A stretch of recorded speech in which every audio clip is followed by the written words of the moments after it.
Prej vitesh, shumë njerëz pyesin: kush është më e vjetër, gjuha shqipe apo greqishtja?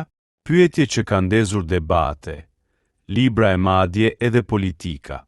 Por ja çfarë thon faktet?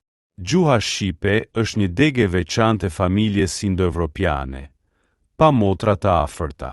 Ajo nuk rrjedh nga greqishtja, as nga latinishtja. Në fakt, studiuesit e kanë quajtur një gjuhë misterioze që ruan rrënjët e lashtësisë evropiane. Ndërsa greqishtja, po është shumë e vjetër, me dokumente që datojnë që nga shekulli i 8 para Krishtit. Por ajo është e dokumentuar, jo më e vjetër në origjinë, sepse gjuha shqipe mban fjalë që s'ndodhen në asnjë tjetër gjuhë, dhe disa prej tyre gjurmohen deri tek pellazgët dhe ilirët, popull që jetuan shumë përpara Greqisë antike.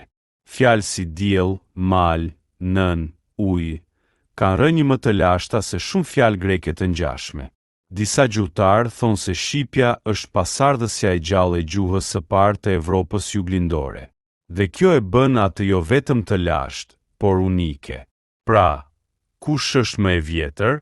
Ndoshta dokumentet i ka Greqia, por shpirtin e lashtësisë e ruan shqipja, një gjuhë që s'u shua kurrë, edhe kur perandorit u ngritën dhe ranë. Dhe kjo është arsyeja pse, pavarësisht çfarë thuhet, shqipja është zëri i parë i Ballkanit.